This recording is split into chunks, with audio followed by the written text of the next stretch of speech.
कक्षा 11 के हिंदी आरोह के काव्य भाग में अंतिम पाठ है आओ मिलकर बचाएं। यानी इस कविता की रचनाकार हैं निर्मला पुतुल।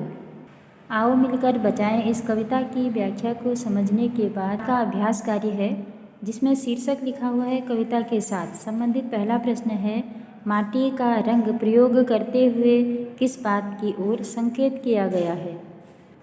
इसका उत्तर आया, माटी का रंग प्रयोग करते समय कवित्री ने संथाल क्षेत्र में रहने वाले आदिवासियों के विस्थापित होते जीवन को बचाने और उनके अस्तित्व को बनाए रखने की ओर संकेत किया है।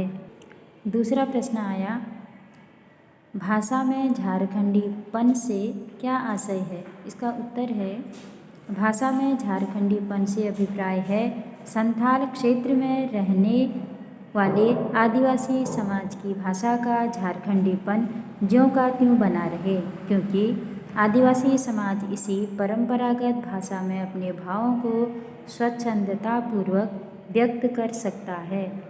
तीसरा प्रश्न है, दिल के भोलेपन के साथ साथ अक्खड़पन और जुझारूपन को भी बचाने की आवश्यकता पर बल क्यों दिया गया है। उत्तर हुआ, दिल के भोलेपन के साथ साथ अक्खड़पन और जुझारूपन को बचाने की आवश्यकता पर बल इसलिए दिया गया है क्योंकि भोला व्यक्ति किसी भी छल कपट से दूर रहता है। इसी भोलेपन के साथ वहाँ के लोगों का अक्खड़पन युक्त और जुझारू युक्त स्वभाव को बचाने का प्रयास करके उन्हें आगे बढ़ाने की प्रेरणा देना आवश्यक है। प्रश्न संख्या 4 है, प्रस्तुत कविता आदिवासी समाज की किन किन बुराइयों की ओर संकेत करती है। तो इसका उत्तर हुआ, प्रस्तुत कविता में कवित्री ने आदिवासी समाज में फैली अशिक्षा, विस्थापन की समस्या, उत्साह और उमंग की कमी, परंपरागत हथियारों के रखरखाव के प्रति उदासीनता, वन संपदा के प्रति उदासीनता आदि बुराइयों की ओर संकेत किया है। प्रश्न संख्या 5, इस दौर में भी बचाने को बहुत कुछ बचा है से क्या आशय है।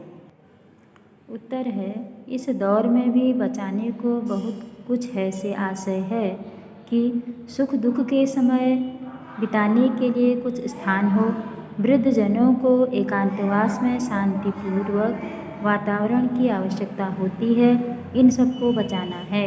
लोगों के आपसी विश्वास और उम्मीद के साथ साथ बच्चों के लिए भूमि भी बचानी है।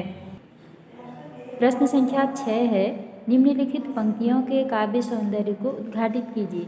यहाँ क और ख दो कविताएं पाठ की कविताओं में से ही छांट करके अलग दी हुई हैं, जिसमें से क है, ठंडी होती दिनचर्या में जीवन की गर्माहट। ख है, थोड़ा सा विश्वास, थोड़ी सी उम्मीद, थोड़े से सपने, आओ मिलकर बचाएं। जब कविता की व्याख्या बताई थी तो इसका काव्य सौंदर्य भी स्पष्ट हो गया था। अभी प्रश्न संख्या 7 है, बस्तियों को शहर की किस आबो हवा से बचाने की आवश्यकता है।